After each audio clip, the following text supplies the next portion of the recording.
Good morning students. आज हम लोग हमारे न्यू सेशन का फर्स्ट चैप्टर जो है साइंस का वो स्टार्ट करने वाले हैं, जो कि आपकी जो एनसीईआरटी बुक आने वाली है उसका चैप्टर नंबर 3 है और उसका नाम है धातु और अधातु, है ना। तो इसी चैप्टर की हम लोग शुरुआत करेंगे। तो आज हम लोग जस्ट इसका नॉर्मल इंट्रोडक्शन है बेटा वो समझेंगे, क्या है धातु और अधातु, होते क्या है ना। तो आपने अगर आपकी मम्मा को देखा होगा तो मम्मी को ज्वेलरी जो है वो पहनती है, कहती है ये चांदी के हैं, ठीक है, ये कॉपर का बना है ना, चांदी कॉपर। तो ये क्या होती है, धातु और अधातु। तो पृथ्वी के अंदर जो 118 तत्व हैं, है ना, उनको क्या किया गया है, डिवाइड किया गया है कुछ उनके गुणधर्मों के आधार पर धातु और अधातु के अंदर। तो वो कौन कौन से गुणधर्म है उसके बारे में हम लोग क्या करेंगे, पढ़ेंगे। तो लेट्स रीड आउट, ये नोट्स है हमारे। तो देखो, तत्वों को उनके गुणधर्मों के आधार पर धातु और अधातु के अंदर क्या किया गया है, वर्गीकृत किया गया है। अलग अलग तत्व हमारे को पृथ्वी जो है उससे प्राप्त होते हैं, है ना। तो ये जो तत्व है उनको हम धातु और अधातु में वर्गीकृत करते हैं। तो कुछ विशेष गुणधर्म जो होते हैं, कुछ विशेष गुण होते हैं तत्वों के अंदर, एलिमेंट्स के अंदर, है ना। तो इनके आधार पर क्या किया गया है, उनको बांटा गया। वो कौन कौन से गुणधर्म है, देखो ये यहाँ पर दे रखे हैं, भौतिक गुणधर्म जो कि आज हम पढ़ने वाले हैं। तो भौतिक गुणधर्म के आधार पर और जो रासायनिक गुणधर्म है उनके आधार पर इनको हम धातु अधातु के अंदर डिवाइड करते हैं, है ना। तो गुणधर्म के बारे में पढ़ने वाले हैं। तो अब देखो, धातु के आपको एग्जाम्पल पूछे जा सकते हैं और अधातु के अंदर आपको एग्जाम्पल्स पूछे जा सकते हैं। तो देखो, धातु के कुछ उदाहरण है, जैसे कि आयरन हो गया, एल्यूमिनियम हो गया। आपको ये प्रतीक भी ध्यान रखना है कि आयरन का प्रतीक कौन सा है, Fe, एल्यूमिनियम का Al, चांदी Ag, है ना, जिसको अपन सिल्वर कहते हैं। फिर यहाँ पर ये कॉपर हो गया, है ना, Cu, ठीक है, जिसको अपन तांबा कहते हैं। तो ये सब जो है उदाहरण है वो किसके हैं, धातु के हैं। फिर है अधातु के उदाहरण है, जैसे कि हाइड्रोजन हो गया, नाइट्रोजन हो गया, सल्फर हो गया, ऑक्सीजन हो गया। ये पर्टिकुलरली जो गैसेस आती है वो आती है अधातु के अंदर, है ना। तो अब यहाँ पर आता है कि हमने अभी यहाँ पढ़ा कि विभिन्न गुणधर्म के आधार पर हम धातु और अधातु के अंदर जितने भी तत्व हमको पृथ्वी से प्राप्त होते हैं ना, उनको हम डिवाइड करते हैं। तो यहाँ पर देखो, सारणी के अंदर आपको भौतिक गुणधर्म दे रखे हैं और फिर उसके बाद ये भौतिक गुणधर्म के बाद इसके बाद धातुओं के रासायनिक गुणधर्म भी है, जिसको हम पढ़ने वाले हैं ना, कि ऐसे कौन कौन से रासायनिक गुणधर्म होते हैं जो धातुओं के अंदर पाए जाते हैं। तो आज अभी हम लोग इस वीडियो के अंदर क्या देखने वाले हैं, जो भौतिक गुणधर्म है वो हम लोग क्या करने वाले हैं, देखने वाले हैं। तो लेट्स स्टार्ट। सबसे पहले है भौतिक गुणधर्म। भौतिक गुणधर्म क्या होते हैं बेटा, आप लोगों ने देखा होगा कि जिसके अंदर हम लोग धातु की चमक को देखेंगे, ये कठोर है या सॉफ्ट है, मतलब हार्ड है कि सॉफ्ट है, ये देखेंगे। किस रूप में पाया जाता है वो हम देखेंगे, यानी टेम्परेचर जो होता है, रूम टेम्परेचर होता है ना, यानी जो सामान्य तापमान होता है कमरे का, उसके ऊपर किस रूप में रहते हैं। उसके बाद आघात वर्धनता, ये भौतिक गुणधर्म में आती है, यानी हम उसको पीट के चादर बना सकते हैं कि नहीं बना सकते हैं। फिर तन्यता, मतलब खींच के तार बना सकते हैं कि नहीं बना सकते। विद्युत व उष्मा के चालक हैं कि नहीं, यानी इनसे करंट जो है वो पास आउट होता है कि नहीं होता। घनत्व है कि नहीं, ये जो ध्वनिक है कि नहीं, यानी टकराने पर ध्वनि उत्पन्न करते हैं कि नहीं। फिर ऑक्साइड बनाते हैं कि नहीं, है ना। तो ये सब सारी चीजें हम लोग क्या करने वाले हैं, देखने वाले हैं। तो सबसे पहले आता है भौतिक गुणधर्म, यानी धातु के भौतिक गुणधर्म क्या होते हैं और अधातु के भौतिक गुणधर्म जो होते हैं वो क्या होते हैं, वो हम लोग क्या करने वाले हैं, देखने वाले हैं। तो सबसे पहला है धात्विक चमक। जैसे आप लोगों ने मम्मी को देखा होगा, चांदी, है ना, चांदी की मम्मी ज्वेलरी पहनती है, तो उसमें चमक होती है कि नहीं होती, चमकते हैं वो ज्वेलरी। तो जो धातु होती है ना, हाइड्रोजन गैस है, हाइड्रोजन गैस में कौन सी चमक है, नाइट्रोजन है, नाइट्रोजन में कौन सी चमक है, सल्फर है। ये उदाहरण थे हमारे ऊपर की तरफ किसके, अधातु के। तो इनमें कोई चमक होती है क्या, नहीं होती है ना। तो अगर कोई तत्व जो है वो क्या करता है, चमक रखता है, यानी प्रकाश की वजह से उसमें चमक उत्पन्न होती है, तो धातु की जो चमक, मतलब उस तत्व को हम किस में रखेंगे, धातु के अंदर रखेंगे, है ना, जिसमें चमक होती है, ठीक है। तो धातु की सतह कैसी होती है? चमकदार। अधातु चमकीली नहीं होती है। आयोडीन अधातु होते हुए भी चमकीला होता है। यहाँ पर एक एक्सेप्शन आ गया है, क्योंकि आयोडीन जो होता है, आयोडीन कहाँ पाया जाता है? आप लोगों ने देखा होगा नमक के जो क्रिस्टल्स होते हैं वो चमकते हैं। आयोडीन क्या है? अधातु है, लेकिन फिर भी चमकीला है। ये आपका 1 नंबर का क्वेश्चन है, ध्यान रखना। एग्जाम में आ सकता है कि ऐसी कौन सी अधातु है जिसमें चमक पाई जाती है ना। तो धातुओं के अंदर चमक पाई जाती है, ये धातु का गुणधर्म है। चमक का पाया जाना किसका गुणधर्म है? धातु का। लेकिन अधातु भी है, बाकी सारी अधातु चमकीली होती है, मतलब इनमें चमक नहीं होती है, लेकिन आयोडीन एक ऐसी अधातु है जिसमें चमक पाई जाती है। फिर आता है कठोरता। धातुएं सामान्यतः कठोर होती है, मतलब हार्ड होती है ना, छू पकड़ते हैं हम लोग, जैसे कि पत्थर होता है, पत्थर कैसा होता है? हार्ड होता है। तो कठोरता जो है वो धातुओं में पाई जाती है, जबकि अधातु जो है वो अधिक कठोर नहीं होते हैं, है ना। लेकिन यहाँ पर एक्सेप्शन है, ये भी आपके 1 नंबर का क्वेश्चन है जो एग्जाम में आपको पूछा जा सकता है। लेकिन लिथियम, सोडियम, पोटेशियम ये कैसे होते हैं? सॉफ्ट होते हैं। ये हालांकि धातु है, लिथियम, सोडियम, पोटेशियम क्या है? धातु है, लेकिन फिर भी ये क्या होती है? मुलायम होती है, और इन्हें हम चाकू से क्या कर सकते हैं? काट सकते हैं। आगे बात समझ में। फिर है कार्बन का एक अपर रूप होता है हीरा, जो कि सबसे कठोर प्राकृतिक पदार्थ होता है ना। हीरा जो है वो अधातु के अंदर आता है, क्योंकि इसका निर्माण किससे हुआ होता है? कार्बन से होता है। और कार्बन क्या है बेटा? कार्बन एक अधातु है। आ गई बात समझ में। तो यहाँ पर कार्बन का एक अपर रूप होता है हीरा, और जो कि सबसे कठोर प्राकृतिक पदार्थ माना जाता है ये अधातु, लेकिन फिर भी ये सबसे कठोर माना जाता है प्रकृति में सबसे। अगर तो 1 नंबर का ये क्वेश्चन बनता है कि कौन सा पदार्थ पृथ्वी में सबसे कठिन जो है सबसे कठोर पाया जाता है? तो वो हीरा है, और है यह धातु, लेकिन फिर भी सबसे क्या है? कठोर है, ठीक है। जबकि जो धातुओं का गुणधर्म होता है कि हमेशा कैसी होती है? कठोर होती है। लेकिन यहाँ पर एक्सेप्शन है, लिथियम, सोडियम और पोटेशियम ये सॉफ्ट है, ठीक है, और इनको हम चाकू से भी क्या कर सकते हैं? काट सकते हैं। तीसरा गुणधर्म जो हम भौतिक मानते हैं वो है रूप। धातुएं कमरे के तापमान पर क्या रहती है? ठोस रूप में पाई जाती है, ठीक है। जो भी धातु होगी वो रूम टेम्परेचर पे, हमारा जो सामान्य जो टेम्परेचर है ना, जो रूम का टेम्परेचर पाया जाता है, जिसमें ना आप एसी चला रखे हो, है ना कूलर चला रखे हो, नॉर्मल टेम्परेचर जो है ना, तो उस टेम्परेचर पे जो धातुएं होती है वो किस रूप में पाई जाएगी बेटा? हमेशा ठोस रूप में, यानी हार्ड रूप में पाई जाएगी। लेकिन मरकरी पारा को छोड़कर सद्रव्य रूप में पाई जाती है। लेकिन मरकरी जो होती है और पारा जो है वो ऐसा तत्व है जो है धातु, लेकिन फिर भी किस रूप में पाया जाता है? द्रव्य रूप में पाया जाता है। तो ये आपका 1 नंबर का क्वेश्चन है, ठीक है। ये ध्यान रखना, ये जितने भी आपके 1-1 मार्क्स के क्वेश्चन है बेटा, वो हम लोग यहाँ पर इंक्लूड कर रहे हैं, ठीक है। फिर अधातु ठोस या गैसीय रूप में पाई जाती है। अब अधातु जो है वो ठोस रूप में मिलेगी या फिर गैसीय रूप में मिलेगी।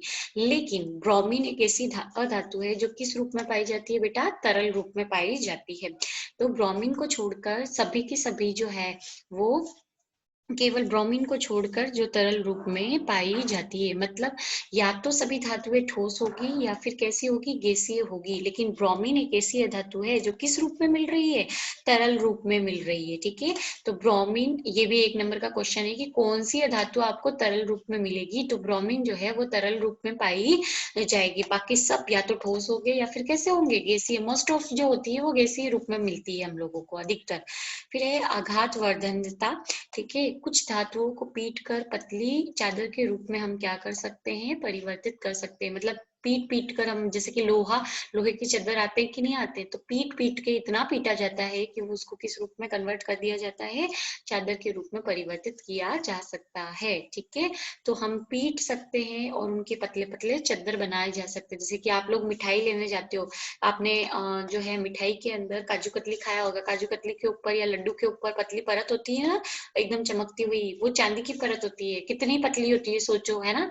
तो धातु के अंदर आघात वर्धनता होती है। आघात वर्धनता का मतलब यही होता है कि हम उनको पीट कर चादर के रूप में परिवर्तित कर सकते हैं। तो यहाँ पर हम लोग जो धातुएं होती है उनको हम पीटकर पतली चादर के रूप में कन्वर्ट कर सकते हैं। अधातु आघात वर्धनता नहीं होती है, मतलब इनको पीटकर पतली चादर के रूप में परिवर्तित नहीं किया जा सकता। फिर आता है नेक्स्ट जो गुणधर्म है तन्यता। तन्यता का मतलब हम एक पतले रूप के पतले तार के रूप में क्या कर सकते हैं, कन्वर्ट कर सकते हैं कि नहीं। तन्यता का ये मतलब होता है, ठीक है। तो धातुओं को पतले तार के रूप में खींचा जा सकता है ना। यानी अगर जैसे इतना सा गोल्ड है ना, तो इतने से गोल्ड को हम खींच कर लंबे तार के रूप में कन्वर्ट कर सकते कि नहीं कर सकते, कर सकते। आप लोगों ने देखा होगा कि जब आप कोई तार खराब हो जाता है, कभी देखना आप अगर कोई तार शॉर्ट सर्किट होता है निकाल देते हैं ना, तो उसके अंदर लंबे लंबे जो है प्लास्टिक होता है ना, पीवीसी होता है, पीवीसी के अंदर पतली पतली जो तार पाई जाती है ना, वो क्या होती है, धातु की बनी होती है। तो धातुओं की विशेषता होती है कि उनको हम क्या कर सकते हैं, पतले तार के रूप में कन्वर्ट कर सकते हैं।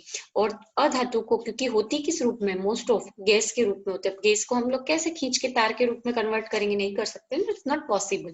तो अधातुएं जो होती है वो तन्य नहीं होती है। फिर है विद्युत व ऊष्मा के चालक। सामान्यतः धातु विद्युत व ऊष्मा की क्या होती है, सुचालक होती है, मतलब इनसे करंट पास हो सकता है। जबकि अधातु के द्वारा विद्युत और ऊष्मा जो है वो पास नहीं होती है। विद्युत यानी तो करंट होता है, ऊष्मा यानी गर्मी होती है ना। आप लोग देखते हो कि जो अपने घर में हम बर्तन यूज करते हैं, बर्तन कैसे होते हैं बेटा, धातुओं के बने होते हैं। जैसे कि एल्यूमिनियम का बर्तन होता है, नीचे गैस के ऊपर जब हम रखते हैं तो गैस से क्या निकल मिलती है उसको, ऊष्मा। और आप देखते हो कि धीरे धीरे पूरा बर्तन क्या होता है, गर्म हो जाता है। क्यों? क्योंकि उसके अंदर किसका प्रवाह होता है, ऊष्मा का प्रवाह होता है। अब जो तार होते हैं, तार के अंदर जो है जो पतली पतली या फिर आप लोगों ने देखा होगा कि फ्यूज कभी पापा बांधते हैं तो उसके अंदर कॉपर का वायर डाला जाता है ना फ्यूज के अंदर। तो क्यों डालते हैं, क्योंकि वो पथ को मेंटेन करने का काम करता है, उससे इलेक्ट्रिसिटी फ्लो हो सकती है, बिजली उससे फ्लो हो सकती है। तो कहने का मतलब है कि जो धातुएं होती है वो विद्युत की सुचालक होती है, ऊष्मा की सुचालक होती है ना। जैसे कि इसके अलावा एक्सेप्शन है इसमें कि शीशा और मरकरी जो होते हैं ये दोनों कुचालक है। तो ये आपके 1 नंबर का क्वेश्चन है कि कौन सी धातुएं जो होती है वो ऊष्मा और विद्युत की कुचालक होती है। तो शीशा और मरकरी क्या होती है, कुचालक होती है। इसके अलावा जितने भी धातुएं होंगी वो विद्युत और ऊष्मा की क्या होगी बेटा, सुचालक होगी। ये चीज आप क्या करना, ध्यान रखना, है ना। तो ये आपको मालूम होना चाहिए, है ना। फिर उसके बाद यहाँ पर अगर इसी चीज में हम कंपैरिजन करते हैं किसका, हम लोग देखते हैं अ,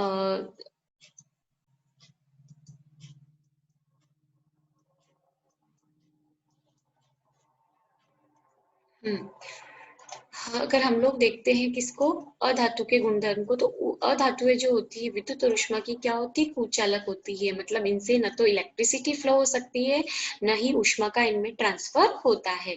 तो उदाहरण इसका क्या है, एक एक्सेप्शन है यहाँ पर कि ग्रेफाइट जो है वो कैसी होती है, सुचालक होती है। ग्रेफाइट एक अधातु है लेकिन इससे फिर भी क्या होता है, ऊष्मा का ट्रांसफर होता है। ग्रेफाइट का यूज जो है बेटा, हम लोग प्रेस करते हैं ना, प्रेस के अंदर जो है ग्रेफाइट यूज किया जाता है। तो है ये अधातु लेकिन फिर भी इससे विद्युत और ऊष्मा का क्या हो सकता है, ट्रांसफर हो सकता है। तो ये एक एक्सेप्शन है, ये 1 नंबर का क्वेश्चन है, आप लोग ध्यान रखिएगा, है ना। फिर उसके बाद आता है आपके, नेक्स्ट आता है घनत्व, है ना। घनत्व के बारे में क्या दे रखा है, देखो, सामान्यतः अधिक घनत्व व उच्च गलनांक, यानी जितनी भी धातुएं होती है उनका घनत्व क्या होता है, ज्यादा होता है। और गलनांक क्या होता है, यानी अगर उनको हमको जो है द्रव्य रूप में बदलना होगा तो बहुत ज्यादा क्या करना पड़ेगा, तापमान देना पड़ेगा, है ना। तो उच्च गलनांक होता है। लेकिन सोडियम और पोटेशियम का घनत्व व गलनांक क्या होता है, काफी कम होता है। ये एक्सेप्शन है, ध्यान रखना। जितनी भी धातुएं हैं उनका घनत्व और गलनांक क्या होगा, ज्यादा होगा। अगर उनको हमको द्रव्य रूप में बदलना है तो बहुत ज्यादा टेम्परेचर देना पड़ेगा, है ना। ठीक है, क्योंकि देखो हमने अभी क्या पढ़ा है बेटा, कि जो धातुएं होती है वो किस रूप में पाई जाती है, सॉलिड रूप में पाई जाती है, ठोस रूप में पाई जाती है। और आपने ठोस के गुणधर्म पढ़े होंगे 9th क्लास के अंदर, कि ठोस के जो मॉलिक्यूल्स है वो सब कैसे होते हैं, पास पास होते हैं ना। ठोस के द्रव्य जो होता है उससे थोड़ा दूर दूर होते हैं मॉलिक्यूल्स, है ना। अणु जो होते हैं थोड़ा दूर दूर होते हैं, होते कि नहीं होते। लेकिन चूंकि जो धातु होती है उसके जो मॉलिक्यूल्स होते हैं वो बहुत ज्यादा पास पास होते हैं, तो इनका घनत्व भी क्या होगा, ज्यादा होगा। ठीक है, और घनत्व ज्यादा है तो इनको गलाने के लिए यानी ठोस रूप से द्रव्य रूप में बदलने के लिए टेम्परेचर भी हमको क्या करना पड़ेगा, देना पड़ेगा ज्यादा, इसीलिए इनका घनत्व भी ज्यादा होता है और गलनांक भी क्या होता है, उच्च होता है। सोडियम और पोटेशियम का घनत्व एवं गलनांक कम होता है, ये दोनों एक्सेप्शन है, ये भी आपका 1 नंबर का क्वेश्चन है कि कौन सी ऐसी धातुएं हैं जिनका घनत्व और गलनांक कम होता है, तो सोडियम और पोटेशियम। फिर है सामान्यतः धातु का घनत्व व गलनांक क्या होता है, कम होता है, यानी जो क्योंकि ये गैसीय रूप में पाए जाते हैं या द्रव्य रूप में पाई जाती है ना, तो अधातु का जो घनत्व होता है और गलनांक क्या होता है, कम होता है, बिल्कुल विपरीत है इसका। फिर है ध्वनिक, तो धातुएं कठोर होती है और किसी सतह से टकराती है तो आवाज पैदा करती है। लाइक जैसे आप लोग मंदिर में जाते हो, मंदिर में आप घंटी बजाते हो, है ना, तो या फिर अभी हम लोगों के पिछले साल, अभी वापस फिर से कोरोना चल रहा है ना, लेकिन लास्ट ईयर जब आपको पता है मोदी जी ने हमारे कहा था कि थाली पीटो, तो थाली किसकी बनी हुई है बेटा, धातु की, और जब हमने उससे चम्मच को टकराया था तो क्या हुई थी, आवाज उत्पन्न हुई थी कि नहीं हुई थी। तो धातु है किसी चीज से टकराती है, ठीक है, ठोस होती है और टकराएगी तो क्या करेगी, आवाज उत्पन्न करेगी, जबकि अधातुओं से ध्वनि उत्पन्न नहीं होती है। फिर आता है ऑक्साइड, अधिकतर धातुएं क्षारकीय ऑक्साइड बनाती है जिसे MgO, ठीक है, यानी जब भी क्या किया जाता है, धातु की हम क्या करते हैं, किसी भी क्षार जो है अम्ल से अभिक्रिया करवाते हैं, किसकी, धातु की हम किससे अभिक्रिया करवाते हैं, अम्ल से अभिक्रिया करवाते हैं या ऑक्सीजन से अभिक्रिया करते हैं तो क्या बनते हैं, ऑक्साइड। जैसे कि यहाँ देखो कॉपर, कॉपर जो है वो ऑक्सीजन से रिएक्ट कर रहा है तो क्या बन रहा है, कॉपर ऑक्साइड बन रहा है, ठीक है। और ये जो कॉपर ऑक्साइड है, ये कॉपर है, धातु है, ये ऑक्सीजन है, ऑक्सीजन से रिएक्ट किया यानी इसका ऑक्सीकरण हुआ, यानी ऑक्सीजन इसके साथ क्या हो गई है बेटा, जुड़ गई है, तो क्या बन गया, CuO। ये CuO को क्या बोलेंगे, कॉपर ऑक्साइड। तो कॉपर ऑक्साइड जो होते हैं वो कौन सी प्रकृति के होते हैं, क्षारीय प्रकृति के होते हैं। जो क्षार के गुणधर्म होते हैं, क्षार के क्या गुणधर्म होते हैं, हम लोगों ने 8th में पढ़ा है, अम्ल खट्टे होते हैं और क्षार कैसे होते हैं, छूने पे कड़वे होते हैं और छूने पर कैसे होते हैं, छूने पर जो है वो चिपचिपे होते हैं, क्षार जो होते हैं ना, और जो इलेक्ट्रॉन का त्याग करे वो क्या होते हैं, अम्ल होते हैं, और जो इलेक्ट्रॉन को ग्रहण करे वो क्षार होते हैं। ये हम लोग पढ़ेंगे और किसी नेक्स्ट चैप्टर के अंदर, पर ये गुण होते हैं ना। तो यहाँ पर ये चीज ध्यान रखना कि जब भी हम धातु की क्या करेंगे, अभिक्रिया करवाएंगे। जैसे कि नेक्स्ट आपका एग्जांपल दे रखा है, एल्यूमिनियम क्या है, एक धातु है, नीचे देखो आप, इसको मैं थोड़ा आपको और जूम करके दिखाती हूँ। यहाँ पर ये देखो, एल्यूमिनियम क्या है बेटा, या नीचे वाला ले लेते हैं एग्जाम्पल, ये इजी समझ में आएगा। ये मैग्नीशियम क्या है, धातु है ना, और ये ऑक्सीजन है, तो इसका ऑक्सीकरण हो रहा है, जब ये ऑक्सीजन इसके साथ जुड़ जाएगी तो क्या बन गया बेटा, MgO यानी मैग्नीशियम ऑक्साइड। तो ये मैग्नीशियम ऑक्साइड अम्ल नहीं होगा, ये कैसे प्रकृति का होगा, क्षारीय प्रकृति का होगा। तो ध्यान रखना कि जब भी धातुएं अभिक्रिया करती है किससे, ऑक्सीजन से, तो ऑक्साइड बनाती है, और ये हमेशा कैसे होते हैं, क्षारकीय प्रकृति के होते हैं। जबकि यहाँ पर अगर हम बात करते हैं किसकी, अधातु की, तो अधातु कौन से ऑक्साइड बनाती है, अम्लीय ऑक्साइड का क्या करेगी, निर्माण करेगी। किसका निर्माण करेगी, अम्लीय ऑक्साइड का निर्माण करेगी। देखो हम लोग आगे ये गुणधर्म जो है हम आगे पढ़ने वाले हैं, ठीक है। यहाँ पर तो आपके जितने भी गुणधर्म दिए हैं वो सब धातुओं के दिए हैं, तो हम लोग बाद में इसको देखेंगे। तो आई होप कि आपको जो भौतिक गुणधर्म है, जिसके आधार पर हम, किस आधार पर हम लोग डिवाइड करते हैं इसको, तत्वों को, धातु और ऑक्साइड, धातु और अधातु के रूप में, ये आपको समझ में आ गया। हम लोग एक बार फिर से रिवाइंड कर लेते हैं बेटा। यहाँ पर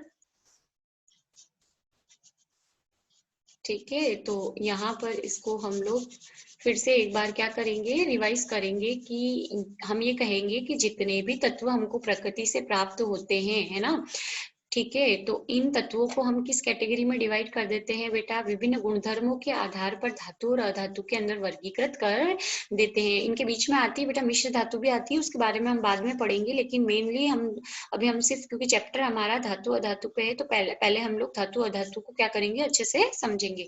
तो देखो यहाँ पर धातु और अधातु है, तो आयरन जो हो गया, एल्यूमिनियम, चांदी, ये सब धातु के उदाहरण है। हाइड्रोजन, नाइट्रोजन यानी जितनी गैसेज है वो अधातु के अंदर आती है, जो कि जितनी भी गैस होती है ना। तो जो भौतिक गुणधर्म है जिसके आधार पर हम तत्वों को धातु अधातु में रखते हैं, तो धात्विक चमक किसमें पाई जाती है, धातुओं में, और अधातु जो होते हैं वो कैसे होते हैं, चमकीले नहीं होते। ठीक है, अब यहाँ पर देखो आयोडीन जो है वो क्या होती है, अधातु होती है। फिर कठोरता, धातु जो होती है वो कठोर होते हैं, जैसे कि लिथियम, सोडियम, पोटेशियम और है ना, ये एक्सेप्शन है जो कि कठोर नहीं होते, इनको चाकू से हम काट सकते हैं। जबकि अधातु यहाँ पर अधिकतर कठोर नहीं होते। कार्बन एक अपरूप हीरा है जो सबसे कठोर प्राकृतिक पदार्थ क्या किया जाता है, माना जाता है। अधातु कठोर नहीं होती, लेकिन फिर भी हीरा जो है वो कार्बन से बना, और कार्बन क्या है, अधातु है। तो ये जो है वो क्या है, अपर रूप है हीरे का, मतलब हीरा जो है वो कार्बन से बना हुआ है, और ये क्या है, प्रकृति में पाया जाने वाला सबसे कठोर है। अधातु से बना है लेकिन फिर भी सबसे कठोर पदार्थ माना जाता है। फिर है रूप की रूम टेम्परेचर पर ठोस रूप में पाई जाएगी तो ये धातु होगी, ठोस या गैसीय रूप में पाई जाएगी तो अधातु होगी। लेकिन मरकरी जो है वो धातु है, लेकिन फिर भी द्रव्य रूप में पाई जाती है। ये मरकरी आप कहाँ पाई जाती है बेटा, आप लोगों ने कभी जो है डॉक्टर के पास, अभी आजकल तो ये जो है डिजिटल जो थर्मामीटर है वो यूज करने लगे बुखार के समय, लेकिन पहले के जो है ना डॉक्टर्स यूज करते थे, वो थर्मामीटर यूज करते थे। उन थर्मामीटर के अंदर बुखार है कि नहीं ये देखने के लिए तो जो धातु डाली जाती थी वो मरकरी, तो मरकरी को यूज किया जाता है थर्मामीटर के अंदर। और यहाँ पर ये देखो अधातु है वो ठोस और गैसीय होती है, लेकिन ब्रोमीन जो है वो तरल रूप में पाई जाती है। फिर आघातवर्धनता, कि हम इसको पीठ के चादर के रूप में अगर चेंज कर सकते हैं तो धातु है, अगर नहीं कर सकते तो वो अधातु है। फिर उसके बाद है तन्यता, खींच के हम तार बना सकते हैं, तो धातु को पतले तार के रूप में खींचा जा सकता है, जबकि धातु को हम तार के रूप में कन्वर्ट नहीं कर सकते। धातुएं जो होती है विद्युत और ऊष्मा की सुचालक होती है, लेकिन शीशा और मरकरी जो होते हैं वो कुचालक होते हैं। सभी धातुएं सुचालक होगी लेकिन ये नहीं होंगे दोनों। ठीक है, फिर अधातु ऊष्मा की क्या होती है, कुचालक होती है, मतलब इनसे न तो ऊष्मा ट्रांसफर हो सकती है न करंट ट्रांसफर हो सकता है। लेकिन यहाँ पर भी फिर से एक्सेप्शन है, जो ग्रेफाइट है वो क्या है, अधातु है, लेकिन फिर भी इससे ट्रांसफर हो सकता है। फिर आता है घनत्व, घनत्व जो होता है वो अधिक होता है धातु का, और गलनांक भी उच्च होता है, जबकि अधातु का घनत्व और गलनांक क्या होता है, कम होता है। लेकिन सोडियम और पोटेशियम दोनों धातु है, लेकिन इनका गलनांक क्या है, बहुत कम है। फिर है धातु जो होती है वो टकराने पर ध्वनि उत्पन्न करती है, जबकि अधातु नहीं करेगी। ऑक्साइड, अगर ऑक्सीजन से अभिक्रिया करती है धातु तो धातु ऑक्साइड बनाएगी, और ये क्षारीय प्रकृति के होंगे। और धातु जो होती है वो अम्लीय ऑक्साइड बनाती है। तो यहाँ पर बेटा ये आपका जो आज का टॉपिक है खत्म होता है। कल हम लोग धातुओं के रासायनिक गुणधर्मों के बारे में क्या करेंगे, बात करेंगे। आई होप कि आपको समझ में आया होगा। नोट्स मैं आपको दे दूंगी, आप कॉपी में सही तरीके से अपना काम करना शुरू करना।